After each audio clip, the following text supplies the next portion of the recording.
কেন সেদিন মুক্তিযুদ্ধের সর্বাধিনায়ক পাকিস্তানি আর্মির আত্মসমর্পণ অনুষ্ঠানে থাকতে পারলেন না? কেন তাকে পদে পদে অপমানিত করা হয়েছে? কেন তার স্বীকৃতি নেই? কেন যিনি স্বাধীনতার ঘোষণা দিয়েছিলেন জিয়াউর রহমান সাহেব, তার স্বীকৃতি নেই? তারা সকলের অবদানকে ম্লান করে, আমি আগেই বলেছি, একটা পরিবারের সম্পদে পরিণত করেছিল বাংলাদেশের স্বাধীনতাকে।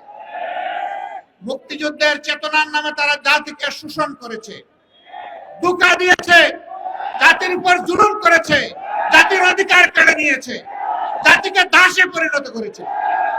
আলহামদুলিল্লাহ রাব্বিল আলামিন ওয়াসসালাতু ওয়াসসালামু আলা রাসূলিল কারীম ওয়া আলা আলিহি ওয়া সাহবিহি ওয়া আহলি বাইতি আজমাইন। বাংলাদেশ জামাত ইসলামী ঢাকা মহানগরী দক্ষিণ শাখা কর্তৃক আয়োজিত প্রিয় বাংলাদেশের ৫৪তম স্বাধীনতা দিবসের প্রাক্কালে বিজয় মিছিল পূর্ব এই সমাবেশের সম্মানিত সভাপতি, মহানগরী দক্ষিণের সম্মানিত আমির, কেন্দ্রীয় নির্বাহী পরিষদের অন্যতম সদস্য জননেতা জনাব নুরুল ইসলাম বুলবুল, মঞ্চে বসা বাংলাদেশ জামাত ইসলামীর অন্যতম নির্বাহী পরিষদ সদস্য বিশিষ্ট আলেমে দ্বীন জনাব AHM আব্দুল হালিম, মঞ্চে বসা মহানগরী সম্মানিত নেতৃবৃন্দ, আমার সামনে উপস্থিত বাংলাদেশের লাল সবুজ পতাকা মাথায় নিয়ে আজকে যারা হাজির হয়েছেন, প্রিয় জনগণ, আমি আপনাদের সকলকে বিজয় দিবসের শুভেচ্ছা জানাচ্ছি। ওই সমস্ত ভাই বোনদেরকে যারা শুধু দেশে নয় বিদেশে থেকে আমাদের হারিয়ে যাওয়া, ছিনতাই হয়ে যাওয়া এই বিজয়কে ফিরিয়ে এনে জনগণের কাছে উপহার দেওয়ার জন্য সমান তালে ৫৪টি বছর বিশেষভাবে গত ১৫.৫ বছর লড়াই করেছেন, আমি সমস্ত যোদ্ধাদেরকে আজকে বিজয় দিবসের শুভেচ্ছা জানাচ্ছি। গভীর কৃতজ্ঞতা জ্ঞাপন করছি যারা ৭১ সালে রণাঙ্গনে বুক চিতিয়ে যুদ্ধ করেছিলেন, জীবন দিয়েছেন, বঙ্গত্ব বরণ করেছেন, লড়াই করে সেদিন বিজয় উপহার দেওয়ার জন্য যারা ঘর থেকে বের হয়ে এক এক করে ৯.৫ মাস যারা রণাঙ্গনে ছিলেন, আমি তাদের সকলের প্রতি গভীর কৃতজ্ঞতা জানাচ্ছি। আমরা জাতি হিসাবে কৃতজ্ঞ জাতি, কিন্তু একটা দল, বিশেষ করে একটা গোষ্ঠীও না, একটা পরিবার জাতিকে কৃতজ্ঞতা বোধ ভুলিয়ে দিয়েছিল। স্বাধীনতার সমস্ত অবদান, ক্রেডিট হাইজ্যাক করে একটি পরিবারের সম্পত্তিতে পরিণত করা হয়েছিল। বাংলাদেশকে তারা তাদের জমিদারি মনে করে নিয়েছিল, জনগণকে তারা তাদের প্রজা এবং ভাড়াটিয়া বানিয়েছিল, আমাদের সন্তানদের মুখের গ্রাস কেড়ে নিয়েছিল, মেধাকে পায়ের তলে দোলন করে ক্যাডার ভিত্তিক বাংলাদেশে গঠন করার চেষ্টা করেছিল। সম্মানিত ভাই ও বন্ধুগণ, এরকম একটি বিজয় দিবস আজকে জনগণের মাথায় মাথায় লাল এবং সবুজের টুপি। এই সবুজ হচ্ছে বাংলাদেশের সবুজ জমিন, লাল হচ্ছে আমাদের শহীদদের রক্ত। এটা সূর্যের চেয়েও দামি। এই রক্ত দেওয়া শুরু করেছিল এই জাতি ৪৭ সালে। তখন থেকে রক্ত দিয়ে দিয়ে ২৪-এর ৫ আগস্ট পর্যন্ত এই রক্ত দেওয়া অব্যাহত রয়েছিল। দুঃখের বিষয়, ৪৭-এর পরেও জাতির স্বাধীনতার সুফল ভোগ করতে পারেনি। আবার ৭১-এর পরেও জাতির স্বাধীনতা হাইজ্যাক হয়ে গিয়েছিল। আজ পর্যন্ত কোনো জবাব নাই এই জাতির সামনে, কেন সেদিন মুক্তিযুদ্ধের সর্বাধিনায়ক পাকিস্তানি আর্মির আত্মসমর্পণ অনুষ্ঠানে থাকতে পারলেন না? কেন তাকে পদে পদে অপমানিত করা হয়েছে? কেন তার স্বীকৃতি নেই? কেন যিনি স্বাধীনতার ঘোষণা দিয়েছিলেন জিয়াউর রহমান সাহেব, তার স্বীকৃতি নেই? তারা সকলের অবদানকে ম্লান করে, আমি আগেই বলেছি, একটা পরিবারের সম্পদে পরিণত করেছিল বাংলাদেশের স্বাধীনতাকে। মুক্তিযুদ্ধের চেতনার নামে তারা জাতিকে শোষণ করেছে, ধোঁকা দিয়েছে, জাতির উপর জুলুম করেছে, জাতির অধিকার কেড়ে নিয়েছে, জাতিকে দাসে পরিণত করেছে। বিশেষভাবে অভিনন্দন জানাই। যে লড়াই শুরু হয়েছিল ৭২ সাল থেকে সত্যিকারের স্বাধীনতার সুফল ভোগ করার জন্য, জনগণের হাতে স্বাধীনতার সুফল তুলে দেওয়ার জন্য, সেই লড়াইয়ের একটা পর্ব সমাপ্ত হয়েছে ২৪-এর ৫ই আগস্ট।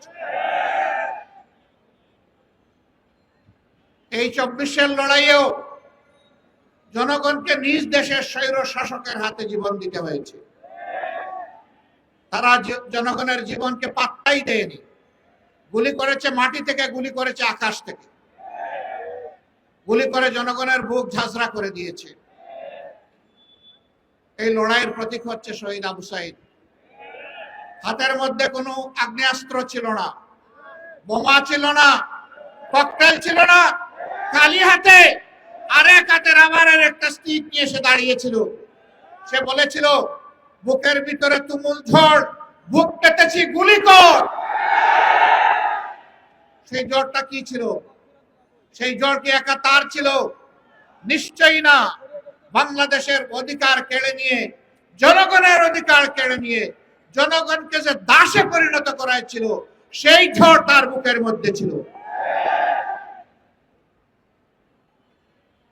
এত রক্ত, এত ত্যাগ, এরপরে আমরা যেটাকে বলা হচ্ছে দ্বিতীয় স্বাধীনতা, এই স্বাধীনতার প্রতি সম্মান দেখানো এখন আমাদের নাগরিক এবং জাতীয় দায়িত্ব। জীবন দিয়ে যারা বিদায় নিয়েছে তারাও আমাদের জাতীয় বীর। এই লড়াইয়ের ময়দানে দেশে বিদেশে যারা শরীক হয়েছে তারাও আমাদের জাতীয় বীর। আমরা জাতীয় বীর দেখে আমাদের উচ্চ শিখরে রেখে তাদেরকে আমরা সম্মান জানাতে চাই। জাতীয় বীরদের এই অবদান কোন ব্যক্তি, কোন পরিবার, কোন গোষ্ঠী, কোন দলের লাল লোলক দৃষ্টির সামনে এটা যেন হারিয়ে না যায়। বাংলাদেশের জনগণকে পাহারা দিতে হবে। আপনারা পাহারা দিতে পারবেন? ২৪ ঘন্টা, ৩৬৫ দিন, বছরের পর বছর, যুগের পর যুগ, শতাব্দীর পর শতাব্দী, সেই পাহারার জন্য আমাদেরকে তৈরি হতে হবে ইনশাআল্লাহ। আজকের এই র্যালি থেকে আমরা জানিয়ে দিতে চাই, বারবার বুকে রক্ত দিয়ে যে জাতির স্বাধীনতা আনতে পারে, সেই জাতির সন্তানেরা আর এই স্বাধীনতা কাউকে আর ছিনতাই করতে দেবে না ইনশাআল্লাহ। আমরা সবাইকে ধৈর্যের সাথে বাংলাদেশ গঠনে অবদান রাখার জন্য অনুরোধ জানাবো। কাউকে যেন কোনো অস্থিরতা পেয়ে না বসে। আমরা পরিষ্কার বলে দিয়েছি, 15.5 বছরে কিছু আবর্জনা, কিছু জঞ্জাল তৈরি হয়েছে। সেই জঞ্জাল পরিষ্কার করতে হবে। নির্বাচনের সুষ্ঠু পরিবেশ নিশ্চিত করতে হবে। জনগণের ভোটার তালিকা শুদ্ধ এবং সুষ্ঠু করতে হবে। দেশের জনগণের করতে হবে, বিদেশে আমাদের প্রবাসীরা যারা আছে তাদেরও এই তালিকায় অন্তর্ভুক্ত করে আগামী নির্বাচন হবে ইনশাআল্লাহ। আমরা একজন নাগরিক ভোটার তালিকা থেকে বাদ পড়ুক, আমরা এটা চাই না। এর জন্য যা করা দরকার সরকারকে তাই করতে হবে। যে উদ্যোগ নেওয়া প্রয়োজন নির্বাচন কমিশনকে সেই উদ্যোগ নিতে হবে। এই উদ্যোগে আমরা কোনো ব্যতিক্রম, কোনো শিথিলতা আমরা বরদাস্ত করব না। ঘরে ঘরে জনগণে গিয়ে এই তালিকাকে নিশ্চিত করতে হবে। যারা চুরি করে ভুয়া ভোটার হয়েছে, একাধিক জায়গায় ভোটার হয়েছে, তাদেরকে এখান থেকে পাক সাফ করে ফেলতে হবে। যারা ধোঁকা দিয়ে একাধিক জায়গায় ভোটার হয়েছে, ওরা আদৌ ভোটারের যোগ্য কিনা সেই সিদ্ধান্ত নিতে হবে। সম্মানিত দেশবাসী, আজকে কথা বলার দিন নয়, আজকে আল্লাহ তাআলার শুকরিয়া আদায় করার দিন। এই পল্টনেই আজ থেকে কয়েক বছর আগে, 2 দশকের অধিক সময় আগে, আল্লাহর কিছু বান্দাকে বড় নির্মমভাবে হত্যা করা হয়েছিল। এইরকম সময়ে, আজকে যে রকম সময়ে কথা বলছি, এইরকম সময়ে স্পষ্ট দিবালুকে 28শে অক্টোবর 2006 সাল, নিশ্চয়ই জাতির স্মৃতি থেকে এটা হারিয়ে যায়নি। সেই দিন বাংলাদেশ পথ হারিয়েছিল। আবার এই বাংলাদেশের পথ খুঁজে পেতে আরো অনেক রক্ত দিতে হয়েছে।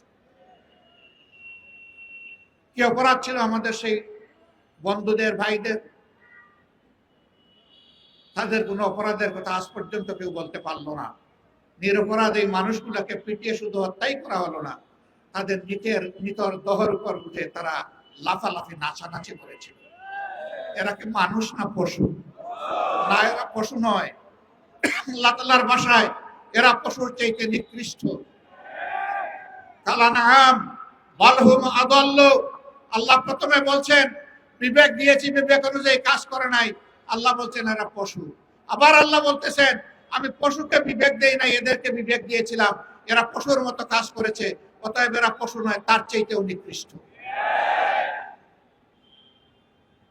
একজন আক্রাসী মাফিয়া মাদারের নির্দেশে সেদিন লগি বইটা নিয়ে তার গুন্ডারা রাস্তায় নেমেছিল, তারাই তার নির্দেশে হত্যা করেছিল। এই মজলুম পরিবারগুলো সেদিন বিচার চেয়েছিল, আদালতে বিচার দায়েরও হয়েছিল, কিন্তু ক্ষমতার গরমে সেই বিচার তারা খেয়ে ফেলেছে। আমরা কথা দিচ্ছি এই বিচার আবার ফিরিয়ে আনা হবে ইনশাআল্লাহ। বাংলার জমিনে আবার তাদের বিচার হবে ইনশাআল্লাহ। এর পরবর্তী পর্যায়ে শাহবাগীদের দাবিতে যাদেরকে হত্যা করা হয়েছে, খুন করা হয়েছে, তাদেরও বিচার আবার ফিরিয়ে আনা হবে ইনশাআল্লাহ। আর যে সমস্ত শাহবাগীরা সেদিন বাংলাদেশকে চ্যালেঞ্জ করে পাল্টা সরকার গঠন করেছিল, জনগণ তাদেরও বিচার চায়। অবাক, এক দেশে দুই সরকার, এক সরকার বসে আছে পার্লামেন্টে, আরেক সরকার বসে আছে শাহবাগে। পার্লামেন্টের সরকারের কথায় জাতীয় পতাকা উঠে না, নামে না। শাহবাগের সরকারের, বুয়া সরকারের কথায় পতাকা উঠে আর নামে। সেদিন আমরা দেখলাম একবার নয়, দুবার নয়, একদিন নয়, দুদিন নয়, এক সপ্তাহ নয়, 2 সপ্তাহ নয়, মাসের পর মাস রাষ্ট্রীয় পৃষ্ঠপোষকতায় সেই সন্ত্রাস চালিয়ে যাওয়া হয়েছে। বাংলাদেশ তুমি সাক্ষী, বিশ্ব তুমি সাক্ষী। আমরা অন্যায়ের কাছে মাথা নত করিনি, আমরা অন্যায়ের কাছে মাথা নত করব না ইনশাআল্লাহ। আমরা প্রিয় দেশের স্বাধীনতা, সার্বভৌমত্ব কোনো আগ্রাসী, কোনো হেজিমনিস্টদের কাছে আমরা বিক্রি করব না, করতে দিব না ইনশাআল্লাহ। যারা বিক্রি করেছিল আজকে তারা পালিয়ে গিয়ে ওখানেই আশ্রয় নিয়েছে। তারা এদেশকে নিজের দেশ মনে করতো না, কারণ এদেশে তাদের বাচ্চা কাচ্চা বসবাস করতো না। তাদের বাচ্চা কাচ্চাকে নীরবে অন্য দেশে পাঠিয়ে দিয়ে এই দেশকে তারা সন্ত্রাস কবলিত করে ত্রাসের মাধ্যমে এই দেশকে তারা শোষণ করেছিল। তারা মূলত প্রতিশোধ নিতে এসেছিল। আপনারা জানেন কিসের প্রতিশোধ?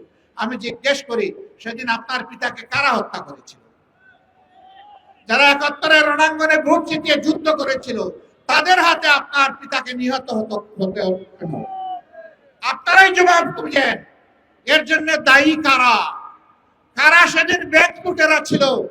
কারা সেদিন নব্য সৃষ্টি হওয়া বাংলাদেশকে তলাবিহীন জুড়িতে পরিণত করেছিল? কাদের নেতা বলেছিল ডাইনে যাদের দিকে তাকাই তারাও চোর, বামে যাদের দিকে তাকাই ওরাও চোর, সামনে যাদের দিকে তাকাই ওরাও চোর, পেছনে যাদের দিকে তাকাই ওরাও চোর? কাদের নেতা বলেছিলেন? কাদেরকে বলেছিলেন উদ্দেশ্য করে? সেই জবাব আজকে তাদেরকে খুঁজতে হবে। কাজেই প্রতিশোধ জনগণের উপর নয়, প্রতিশোধ নেন আপনাদের অপকর্ম সংগঠনকারীদের উপর। আশ্চর্য বিষয়, তারা বাংলাদেশটাকে টুকরা টুকরা করে, বিভক্ত করে, হানাহানি, হিংসার রাজত্ব কায়েম করে পালিয়ে গিয়ে এখনো বাংলাদেশকে তারা স্থির থাকতে দেন না। তারা মাঝে মধ্যে ফোনা তুলে ফুসফাস করার চেষ্টা করেন। যেই জাতি আপনাদেরকে উচিত শিক্ষা দিয়ে তাড়াতে পেরেছে, সেই জাতি আপনাদের ফোনাও একদম গুঁড়া করে দিতে পারে। এটা মনে রাখবেন। এই দেশে যোদ্ধা 2 লাখ 4 লাখ নয়, এই দেশে যোদ্ধা মিনিমাম 10 কোটি। এই 10 কোটি যোদ্ধার 20 কোটি হাত সদা প্রস্তুত যে কোনো ষড়যন্ত্র রুখে দেওয়ার জন্য। আমরা আল্লাহ তাআলার সাহায্য চাই, আমরা যেন অন্যায় এবং অসত্যের বিরুদ্ধে আপোষহীন লড়াই করতে পারি। প্রিয় দেশবাসী, আসুন আমরা আরেকবার অঙ্গীকার করি আজকের এই বিজয় দিবসে আমরা অবশ্যই দেশকে ভালোবাসবো। আমরা কারো তাবেদার বানাতে এই দেশকে দেব না, এবং কেউ তাবেদারি করতে আসলে তাকে আমরা ছাড় দেব না। এই অঙ্গীকারে আজকের এই বিজয় দিবস উদযাপিত হোক। আরেকবার আপনাদেরকে শুভেচ্ছা, বিজয় দিবসের মোবারকবাদ জানিয়ে দেশে প্রবাসে নিবাসে যারা আছেন সকলের প্রতি কৃতজ্ঞতা জানিয়ে আপনাদের সুস্বাস্থ্য কামনা করে প্রিয় বাংলাদেশ আল্লাহ তাআলা কিয়ামত পর্যন্ত দীর্ঘজীবী করুন সেই দোয়া করে বিদায় নিচ্ছি। আসসালামু আলাইকুম ওয়া রাহমাতুল্লাহি ওয়া বারাকাতুহু।